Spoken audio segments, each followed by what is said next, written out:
Alive and well in Reno at that time period. From the interviews that I have conducted with many that were living here, and many were young at that time that I've interviewed, they tell me of a time that they call the Mississippi of the West. I've heard that. Yes, quite a few. I've heard it from everyone that I've interviewed. And that means to me that although the population was very small here, there were very few places that they were allowed into. They weren't allowed to go into the restaurants. They weren't allowed to go into any of the social establishments here because of the color of their skin. Less than 1% of the population was African American in the entire state. So the fact that he came here during that time is it's amazing. Well, I had done an oral history with the daughter of Andrew Ginocchio, who ran Reno Iron Works. And of course, Paul Williams' architecture features so much ironwork, this beautiful ironwork. And so he worked with Andrew Ginocchio in that firm. And Andrew Ginocchio said through his daughter that Paul Williams had a very difficult time working here, that he had trouble getting subcontractors, he had trouble getting paid. He had trouble dealing with, other firms that produced materials for him, but that Andrew Ginocchio had developed a respect for him and recognized in him this remarkable artistry and sort of felt a sympathy for what he was facing here. Now, Andrea Pelter said that she believed that Paul Williams had an office in a house right behind the church here in the home of Ethel Zimmer, who was a piano teacher in town. And that's where his office was for this project. And he was also, I know from some other research I did, was a member of the AME Church in Los Angeles. So I'm guessing that he may have had a relationship with Bethel AME Church here, which of course is only a few blocks up. It's very close to here. So Bethel AME was probably one of the main places that they congregated and they socialized there, which is just a few blocks from here. Right. So, and we also know now that Bethel AME Church had the boarding house adjacent to it. Oh, yes. And so that boarding house probably was, the place where many were welcome here. We know also that there were families that invited visitors, people that were coming into town who didn't know what Reno was like. Many of the African Americans who might have been traveling through and needed a place to stay. Right, because there were no motels for African Americans. Looking at Karen Hudson, Paul Williams' granddaughter's wonderful book called A Legacy of Style, which features so many of the remarkable works that he did in Los Angeles County, Beverly Hills, Holmby Hills, where he was considered the architect to the stars, even during the time that he was in Reno.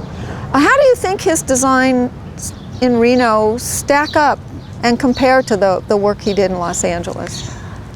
I think that they're just as magnificent. Here, I have been in the Garvey house, and I remember walking through that house and saying, "Oh my gosh, yeah, it's pretty amazing." It is. The detailing that was done here again. Yes. Another banister. He loved banisters. Right. Apparently, because every interior I've seen has had this very dramatic. Right. The dramatic entry. Yes, and the Garvey house has something similar. Right. Even the ranch house at Rancho San Rafael Park, which isn't a particularly ornate building, but it has all of those details. It has the banister, and it has pediments over the doors, and a very classical fireplace. But then he's very modern. I mean, when you look at some of these interiors that he's done, particularly the store ones that I found really interesting. And the commercial buildings as well. Yeah, I mean, look at that. Buildings. Right, and when you think about that LA, Los Angeles Airport. Yes. That's right. Structure. Look at that. Isn't that just talk about modernity? Yes, it's very much like a spaceship, isn't it? Yes, it is. So ahead of his time. He was. Yeah. He did very traditional designs, but always with a sense of modernity. So he would do a classical design, but it would be very current and appropriate and modern. I'm sure that's what the stars were attracted to. Exactly right. Exactly right. A very well-known architectural historian stated about Paul Williams' works is that it was romantic. That there was a little romanticism embedded in every design, from Art Deco. He did Spanish Revival in his early days as an architect, but all of them had this little romantic air about it. So Geralda, what can it mean to present-day Reno, both African Americans and everybody else, that we had people of the stature of Paul Revere Williams in our community during the 30s? You know, that's such a good question. And right now, I think that there's very little African American history that's been documented here about Reno and Nevada, which is that's why I'm doing what I'm doing. And I don't know whether that many people that even who live here are aware of the African American history. How many really know about Paul R. Williams and his contribution to Reno? I don't really think that it's as known as it should be. So we have an opportunity here. Yes, we do. To educate and inform Reno, Nevada, and the rest of the country about what was going on right here, you know, in the 1930s here in Reno, Nevada. Paul Williams also designed some buildings in Las Vegas. He designed a ranch house for E.L. Cord outside of Silver Peak. He also designed a couple of residences, a church, and a shopping center. But his signature piece in Las Vegas was La Concha Motel. The La Concha is designed like a large clamshell. It's quite a remarkable structure. And it recently closed and was facing demolition. But local preservation groups managed to get it moved to the Neon Boneyard, and it is going to be preserved.